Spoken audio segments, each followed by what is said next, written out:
Press the bell icon on the YouTube app and never miss another update.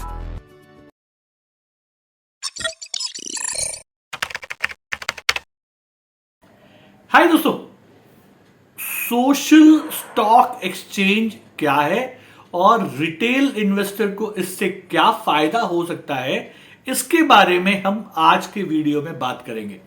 देखिए, जब मैं social के बारे में बात करता हूं तो मेरे दिमाग में इंस्टाग्राम, व्हाट्सएप, है ना, ट्विटर, कू, ये सारी चीजें दिमाग में आती हैं। तो क्या स्टॉक एक्सचेंज की जो ट्रेडिंग होती है अब इन पे भी होगी? बिल्कुल ऐसा नहीं है, ऐसा बिल्कुल मत समझिएगा। तो क्या है ये सोशल स्टॉक एक्सचेंज?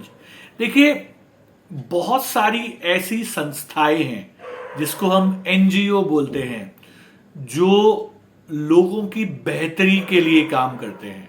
जैसे अनाथ आश्रम हो गए, है ना, जो अनाथ आश्रम को पैसा देते हैं, या जो बच्चों की पढ़ाई के लिए पैसा देते हैं, वृद्धाश्रम के लिए पैसा देते हैं, जो बाढ़ग्रस्त क्षेत्र है उसको पैसा देते हैं।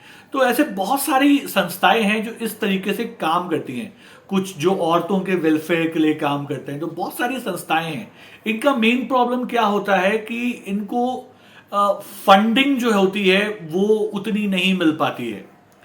तो ये जो संस्थाएं हैं जिसको आप एनजीओ बोलते हैं, ये अब स्टॉक मार्केट में लिस्टेड होंगी।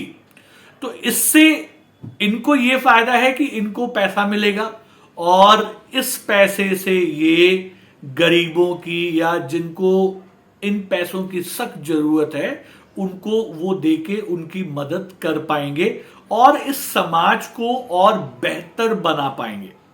समझ रहे हैं आप? अच्छा, इससे हमारा क्या फायदा? अब सवाल ये आता है, भाई ठीक है, आपने सोशल स्टॉक एक्सचेंज आपने बना दिया और वहां पे एनजीओ को लिस्ट कर दिया, एनपीओ को लिस्ट कर दिया, तो जो लोगों की भलाई के लिए काम करेंगे। देखिए, हम सब, चाहे हम किसी भी मजहब के हों, किसी भी कास्ट के हों, हम सबको सिखाया जाता है कि आप दान करें, आप गरीबों को कुछ पैसा दें, और हम सब ये करते भी हैं। आप भी करते हो, मैं भी करता हूं, अपने अपने लेवल पे हम करते हैं, ठीक है। और लोगों के अंदर आप उससे ज्यादा आगे नहीं जाते, बिकॉज आपको लगता है यार कि यार ये जो पैसा मैं दूंगा ये डायरेक्ट उस अफेक्टेड आदमी तक पहुंचेगा नहीं, कोई खा जाएगा बीच में। करप्शन वाली फीलिंग जो है आपको रोकती है। तो अब आप क्या कर सकते हैं, आप डायरेक्टली जो संस्थाएं हैं आप उनको वो पैसा दे सकते हैं। तो जो पैसा आप डालेंगे इन कंपनियों में, वो जीरो कूपन, जीरो प्रिंसिपल के बेस पे होगा। यानी कि उस पे ना तो आपको कोई इंटरेस्ट मिलने वाला है, ना ही वो पैसा भी आपको मिलने वाला है। ये प्योर आपकी चैरिटी होगी जो आप वहां पे करोगे, और उस पैसे को यूज करके वो जो एनजीओ है या एनपीओ है वो लोगों के भलाई के लिए काम करेगी, जिसमें आप जिस भी मकसद से आप दे रहे हैं उस मकसद के लिए वो काम करेगी। तो मेरे को ये चीज बहुत अच्छी लगती है और मैं इस चीज को तहे दिल से सपोर्ट भी करता हूं। अच्छा, क्या इंडिया पहला ऐसा कंट्री है जो सोशल स्टॉक एक्सचेंज को ला रहा है? जी बिल्कुल नहीं। इससे पहले बहुत सारी कंट्रीज हैं जिन्होंने इसको ऑलरेडी चालू करके रखा है। ये सिस्टम वहां पे ऑलरेडी एक्सिस्ट करता है।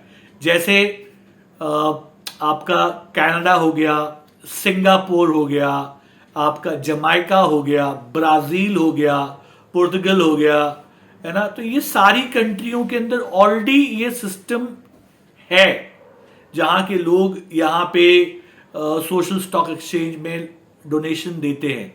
तो आप भी ये चीज कीजिए। जैसे ही ये शुरू होगा, मैं आप सबसे निवेदन करता हूं कि जो आपको बन सके आप वो जरूर करें। इससे समाज का विकास होता है और हम एक दूसरे की मदद करके आगे बढ़ पाते हैं। जो लोग यहाँ पे डोनेशन देंगे या जो लोग यहाँ पे पैसे लगाते हैं, उनको एटीजी के तहत टैक्स बेनिफिट भी मिलेगा, है ना। ये सोने पे सुहागा वाली बात है। तो थोड़ा टैक्स बेनिफिट ले लीजिए और देश का भला कर लीजिए। तो मेरे को, जैसा मैंने बताया कि मुझे ये चीज बहुत अच्छी लगती है, उम्मीद करता हूं कि आपको भी ये चीज बहुत अच्छी लगी होगी। मैंने ये बहुत ही सिंपल तरीके से आपको बताने की कोशिश की है कि भैया सोशल स्टॉक एक्सचेंज क्या होता है, और बाकी जब ये लिस्ट हो जाएगा, जब ऑलरेडी ये सिस्टम आ जाएगा, तो फिर इस पे एक और वीडियो बना के मैं आप लोग के साथ शेयर करूंगा। तब तक के लिए अगर आपके पास कोई सवाल है, कुछ और कमेंट है आपके पास, तो आप मुझे कमेंट कर सकते हैं। कोई भी क्वेश्चन है वो भी आप मुझसे पूछ सकते हैं। फिर आपसे बहुत जल्दी मुलाकात होगी। तब तक के लिए सीखते रहिए, कमाते रहिए, खुश रहिए।